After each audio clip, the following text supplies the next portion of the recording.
Oh fuck, I forgot to get my money. Oops. Yep.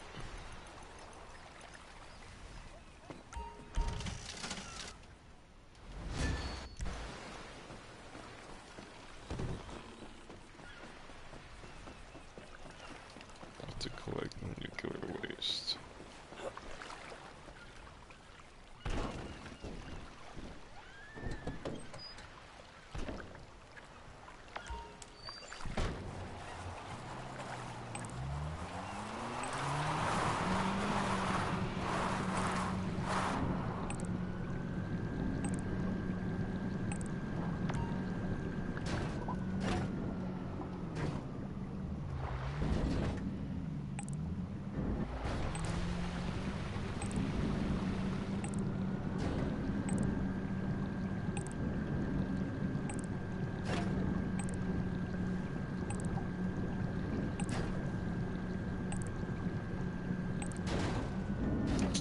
Stupid fucking coral.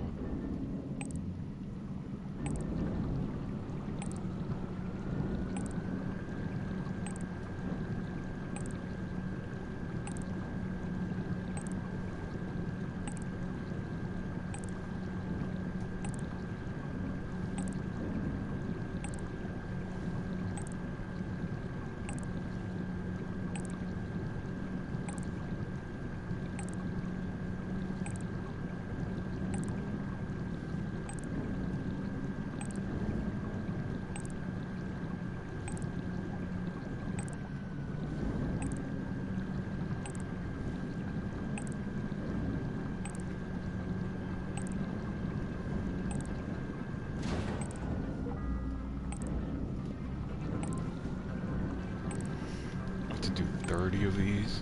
Fuck. Alright. That gives me money.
So nigga.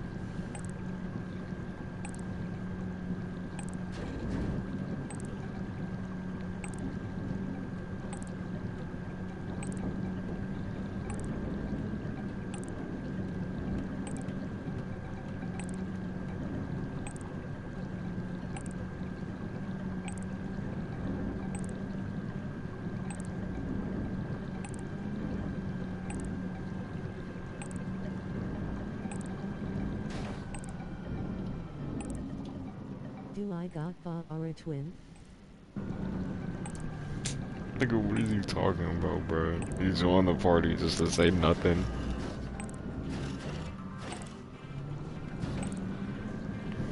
Yo, do I have to do all of this to get the achievement, bro? Do I have to collect all 30 to get the achievement? Because I saw that you needed to collect nuclear waste. I got the Oripo. Nigga, you was not Cardi, bro. Nigga's Cardi.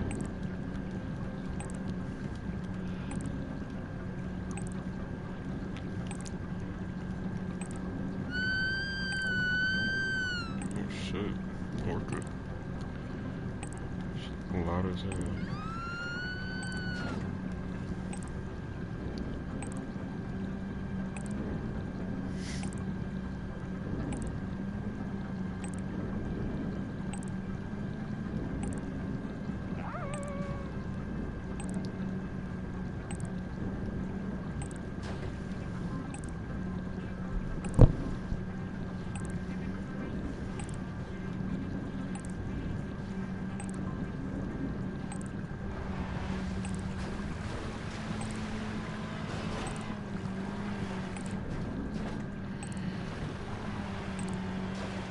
Fuck.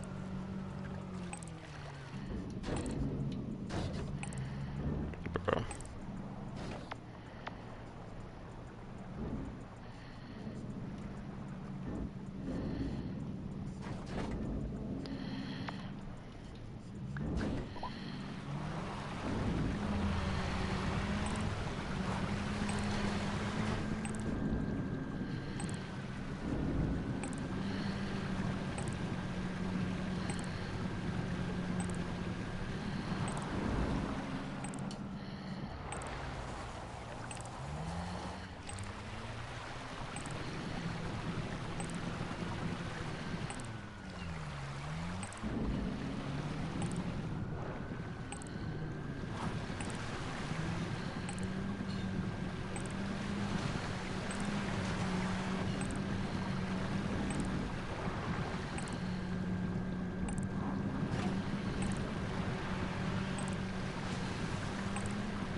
How am I doing this?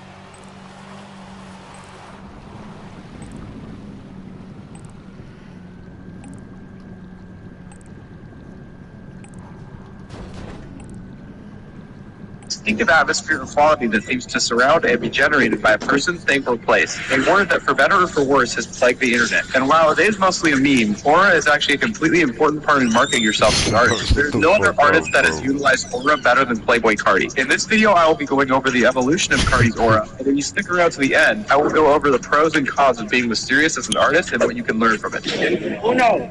Oh no!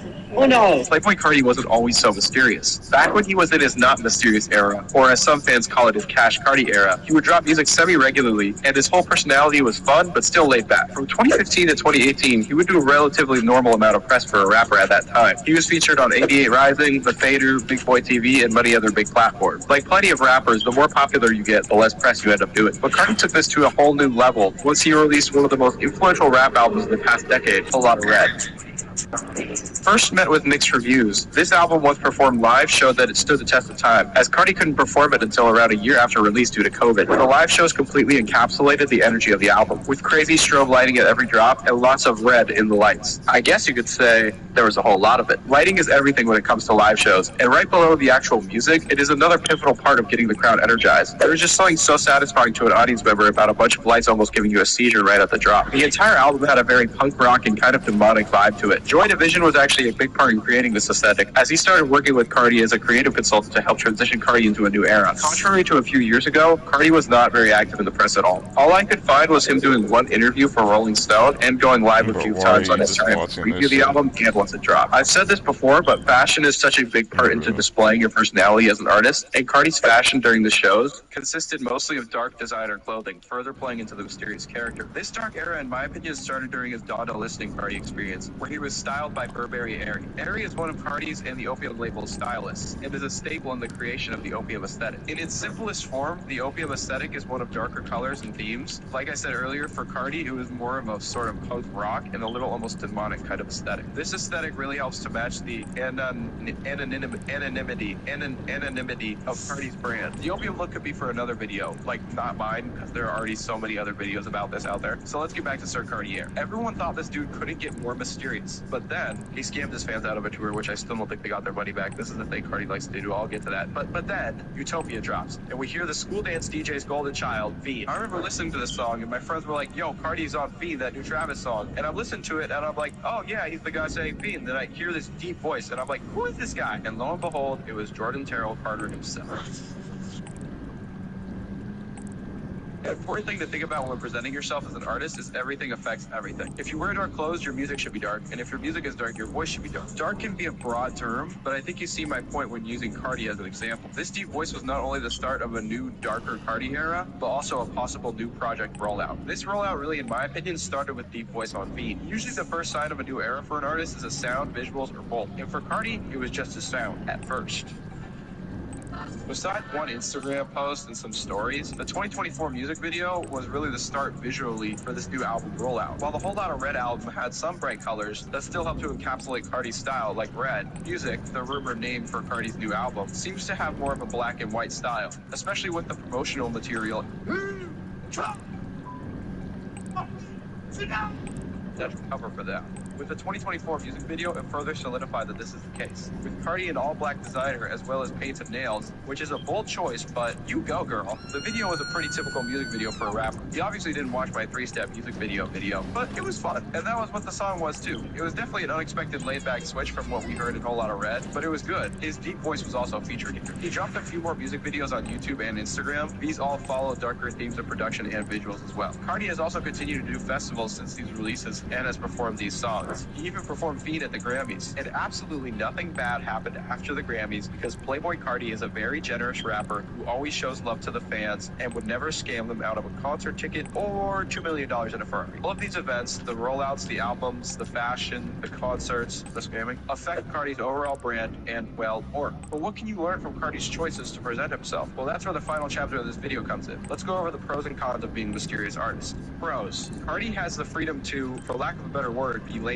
He had his time where he was in the public eye and dropped semi-frequently. Now that he has done that, he has built up the mysterious act to where the fans are used to it and can respect it, as his discography and influence outweigh the need for constant dropping. Sort of like quality over quantity, although Carti kind of takes it to another level. Another pro is that when he does release, marketing is a lot easier. Contrary to other artists who constantly post 15-second edits of them singing their song, or little short-form vlog life updates with everything they do, for Carti, posting less really just builds his mysterious personality and is on brand. Most of the work is getting pressed to post about his releases, which is most likely something someone in his team does. Now for the cons. First, there is the risk of potential overhype. If you really are a quality over quantity artist, you have to uphold that value. This means you have a lot more pressure to drop something great, or at least better than your last project. With an artist who is constantly active on social media and drops more music, they have a lot more chances to mess up. Like, Carti hasn't dropped since 2020. If his next project isn't good, fans are going to be very disappointed. Like, what were you doing these 4 years, bruh? Whereas if DDG dropped his 18th version of I'm Geekin', they'd be like, whatever, that's DDG. Another con is that you will miss out on lots of opportunities that come with staying on brand. This is definitely depending on the lifestyle you want as an artist, but I mean, look at Snoop Dogg. That dude just does whatever because he's marketed himself as an overall entertaining and charismatic personality. Don't get me wrong, Carti is entertaining, but would you see him doing funny commentary on the Olympics or a Tostitos commercial with Martha Stewart? I mean, I'm sure Carti gets some offers like this, but he most likely declines due to them not matching the brand of the artistry. Like I said though, this may be a pro for some artists, as plenty are just focused on the art and not the other interesting opportunities that come with it. But here is the main caveat for having mysterious aura. It will be extremely hard to start your career with it. Unless you have a good amount of money or luck, the best route is to build a fan base and a solid discography, and if you think being mysterious is the right route for you, fade into that after you have already proven yourself as a good artist. There are also varying levels of mysterious aura, like Yeet, who often stays under the radar but still drops semi-frequently and puts lots of effort into the creative side of his projects, especially his most recent one. I made a video about that, by the way. To add to this, there are also rappers that are the complete opposite of Cardi, who are completely charismatic, funny, active on social media, and do very well. I'll make a video about the opposite aura if you guys are interested. At the end of the day, as an artist, it should be up to you how you put yourself out there. Cardi's mysterious method is definitely one proven to work by both him and other artists, but it requires lots of hard work and proving yourself over and over again before you can transition into a more laid-back approach to your music and marketing. But that's just me. I want to know what you guys think. Is mysterious the way to go, or does it get annoying as a fan? Let me know your opinions below. And also, wow, thank you guys so much for over 1,000 subscribers. The response to these videos is so unexpected. We're really only starting to post vlog form videos less than 2 months ago. I got COVID right now, so sorry if my voice is a little weird, but wow, yes, thank you so much for over 1,000 subscribers. With that being said, I got a lot more content coming, so thanks for watching and keep evolving.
Aura.